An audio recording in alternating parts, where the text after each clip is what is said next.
This is not fair. You cannot call it. You cannot. You see, based on No. You cannot. based on the story No, because someone like APC support the highest vote. No. And by that, I support the No. How? governor of Adamawa. How? Thank you very much. How?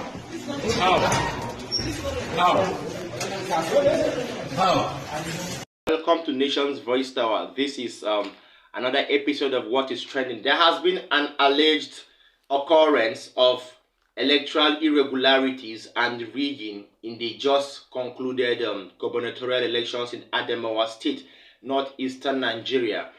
If you'll recall, a few weeks ago, after the general gubernatorial elections conducted in all states, Adamawa State didn't really have elections conducted in those places due to one or two hitches.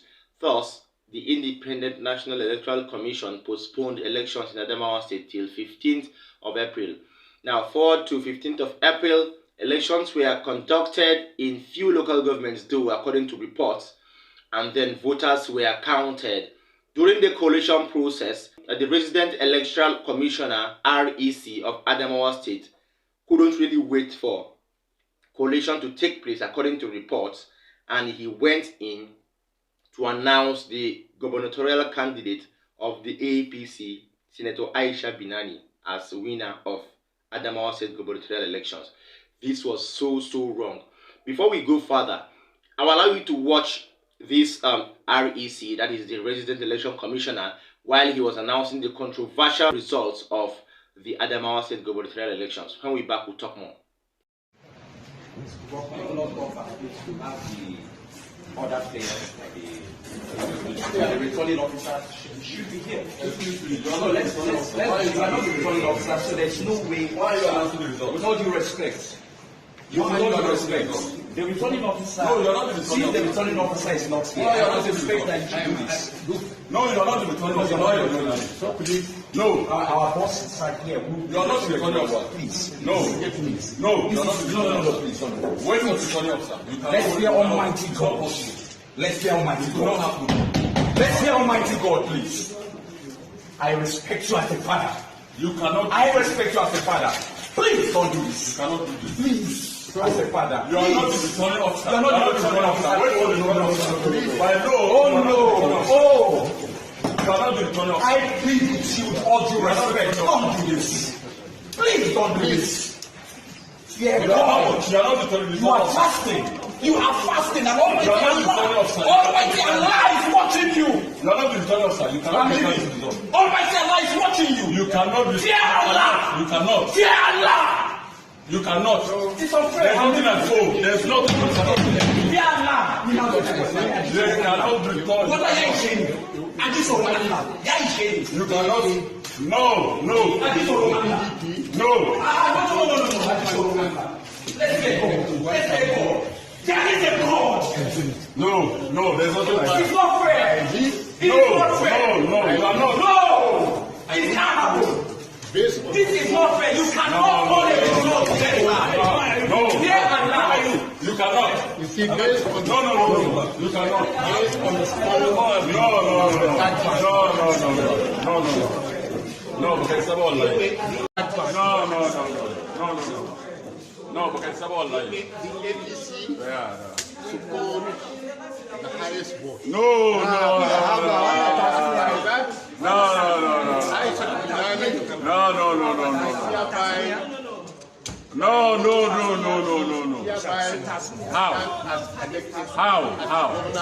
Thank you very much. How? Okay, you watched the Resident Electoral Commissioner there announcing the results of the just concluded, although termed controversial elections in Adamawa State. That was Barrister Hudu Yunusa, the Resident Electoral Commissioner. Now, from INEC guidelines, no REC, no Resident Electoral Commissioner is or has in his power to announce electoral results. Rather, is left for the Chief Collation Officer. Now, the chief collation officer of that particular state, Adamawa State, is nobody than Professor Zuru. Professor Zuru is the former vice chancellor of Usman Danfodio University, Sokoto State.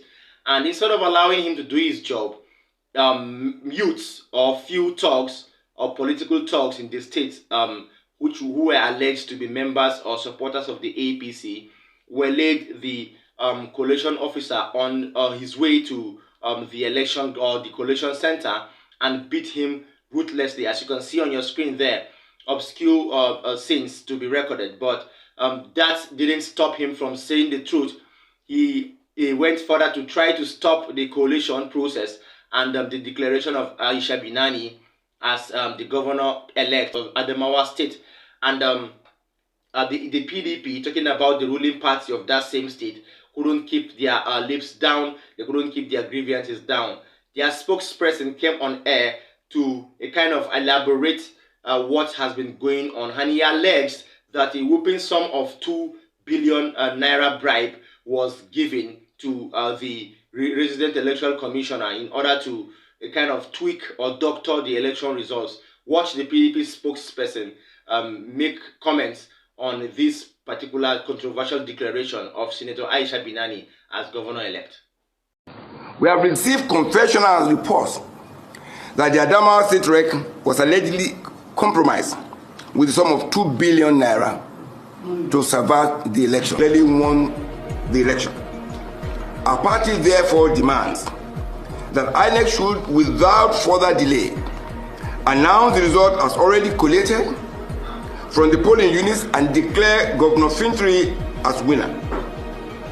Anything, and I repeat, anything short of this will not be accepted by people of Adamawa State. Yes, you heard it there. That didn't stop there. I have another video for you, and this is trying to say that there is no action without reaction. Now, this video is talking about an INEC official that is bringing the kind of sanctions to our faces. Yes, this resident electoral commissioner of Adamawa State has been since summoned to Abuja, the INEC office in Abuja, and then other officials too that were present and were supposed to have, or were alleged to have had something to do with this controversial declaration. So you will hear what this INEC official had to say on the just concluded gubernatorial elections in Adamawa State. Then we'll continue. Well, the situation in Adamawa State is that the commission has suspended further collation of results in Adamawa State. This commission appointed a collation/returning officer for the governorship election in Adamawa State. And we appointed the deputy vice chancellor of the University of Maiduguri as the collation/returning officer. The commission has not relieved him of that particular responsibility. The resident electoral commissioner for Adamawa State exercises what we call delegated authority, powers delegated to him by the Independent National Electoral Commission. The acting as collation and returning officer are not part of the powers delegated to him. So he had no right whatsoever to go and make a declaration and also make a return when there have been results that have been warehoused, and there have also been supplementary results that were ongoing. 10 local governments have been announced. The other local governments have not been announced. So it was out of place for him to assume the task of a returning officer, go and make a declaration and a return when collation was still ongoing. So the commission has suspended further collation of results in Adamawa State, and the commission has summoned the returning officer to Abuja, and the returning officer is already in Abuja. The commission has also summoned the resident electoral commissioner for Adamawa State to Abuja, and we expect him to be there. And all the other officials that played one role or the other have also been summoned. Now, if you see what is trending, two national commissioners were deployed to Adamawa State. One of them was brutalized. One of them was stripped naked. That will not be allowed to stand. The security agencies must unmask those who engage in that particular act. They must be arrested, they must be investigated, and they must be prosecuted. A national commissioner cannot be treated as if he or she is a common criminal. A former vice chancellor of Usman Danfodio University, a senior citizen, was stripped naked and dragged. This commission will not allow that to stand. And the chairman of the commission is viewing this thing with the seriousness it deserves. So all the people who are engaged in this particular act, the security agencies must unmask them. But for what the resident electoral commissioner has done, we have summoned him to Abuja and he must appear. And the commission will sit as a commission and take a decision, one, on further collation of results of the Adamawa governorship election, and also on what to do with the resident electoral commissioner for Adamawa State. A winner will emerge. Collation will be concluded. Collation of results has not been concluded. If you recall, there was a collation of results because the election was declared inconclusive. The scores of the candidates emanating from that particular election were warehoused pending the conclusion of the supplementary elections. So supplementary election has been conducted. Results of the supplementary elections were being collated. 10 local governments have been collated. The commission adjourned to reconvene, only for the resident electoral commissioner to emerge, arrogated himself the task of being a returning officer, and purportedly made a declaration. The returning officers for all the governorship elections were appointed by the commission in writing. Nobody appointed the resident electoral commissioner for Adamawa State as the returning officer for the governorship election. So whatever he did it illegally. Whatever he did was null and void, and whatever he did has been rendered useless by the commission. Yes, Nigerian elections are not only observed by local observers, but international observers too from international communities are always welcome. Now, I have a video for you on an international observation group that came up all the way from the UK to watch the Adamawa State by-elections go on. Okay, now they had their take on the inconclusive elections in their state, and then this particular group couldn't hold their peace. They had to come on air to make the grievances known, stating that irregularities, high level of irregularities, took place in the just concluded by-elections in Adamawa State. The European Union had this to say. Came from Europe to participate in the observation of the election itself, and from visiting the polling stations yesterday, I was very, very encouraged the amount of people that showed out.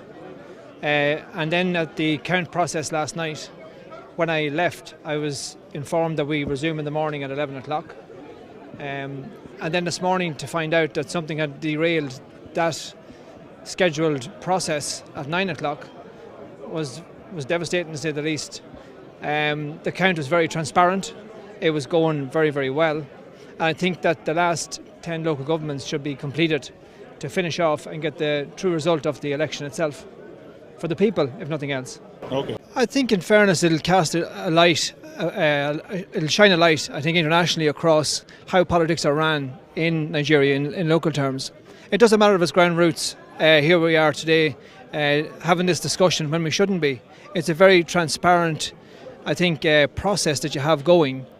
It should be finished and concluded, and people that aren't, I suppose, participating or aligning with it maybe ask themselves the question, should they stay in politics? I think for this state, which is doing a lot, and a lot of things are going on, I think the generation of young people that are here deserve that this election itself should be finished. The count should be finished, and let the announcement come itself as per the declaration.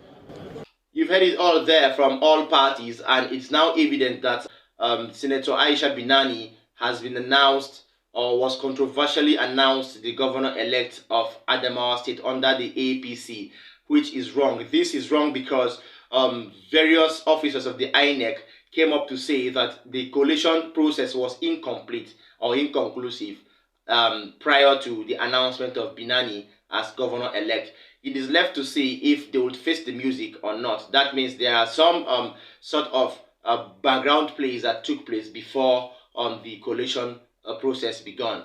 As alleged in the PDP video there, you heard that the REC, the Resident Electoral Commissioner, was gifted a whopping sum of 2 billion naira. It's left to see if this report will be confirmed or justified. That is that.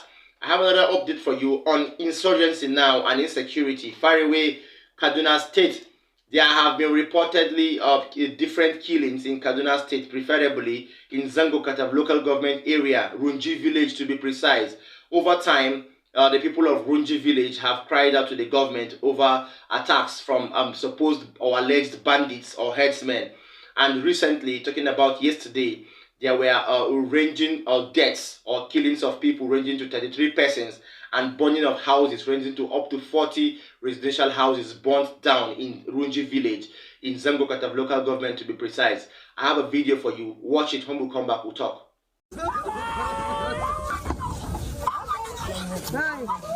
Community in distress. Their loved ones have been killed by terrorists. Human bodies litter the streets, some with deep machete cuts, and many burnt beyond recognition. It's not a pleasant sight to behold. The smell of burnt humans fills the air, and graves are being dug as the living bury their dead. According to eyewitnesses, the terrorists stormed Runji village in their numbers, shooting sporadically and setting houses ablaze with occupants in them. Those who were lucky to escape say the rampaging gunmen operated for over an hour, adding that military intervention came late. Kill people, kill our people, kill our husband. Don't put fire anywhere. We don't know where they come from. They come kill our children with my uncle, father, my sister yesterday. About 10:30 yesterday night, after a successful wedding of our illustrious son, the Fulani just occurred to the village and attacked us. And many souls were killed. About 30 corpses are laying down. Many are injured, are in the hospitals. And we are pleading on the solidarity of the government to come and rescue us. We knew what is happening in this land. We are living peacefully with these Fulanis. And now we became enemies to each other. We don't know what is the cost. And we are looking for the government to come. And one thing that disturbs us, we have military men around, but they can't help us. We want the government to withdraw all the checkpoints out of our Chablan. There are plenty, more than 200 people attacks. Did they bring guns? What did they bring? They bring guns and shooting us and burn our house. Yes. What were they saying? Did you hear anything they were saying? And they said that they will come back again. Welcome back. That's sad there. Families crying for their loved ones, parents and children alike crying for their homes that have been rendered inhabitable. Okay, that is that on that particular update. We hope the government comes to their rescue in no time. According to some villagers there, help was called from the Nigerian army, but there was help. It came though, but it came late, according to the villagers. So we need a kind of prompt and quick response when it comes to the life and properties of Nigerians, especially as it pertains insurgency in the northern and northeastern part of the country. That is that. My own take on this is that these are political times. Of course, there will be lots of propaganda taking place. The Kaduna State is a stronghold for the APC with Governor Nasir El-Rufai as their governor. But that is not enough to say that people of Kaduna State should suffer insurgency or wanton killing. So, if you ask me, I will tell you that the people of Kaduna State are victims of circumstance, and with much pressure and a high level of security network, these particular occurrences and banditry will be abated from Kaduna State and its environs. Make sure you like our video, watch till the end, and subscribe to Nation's Voice Tower. See you next time.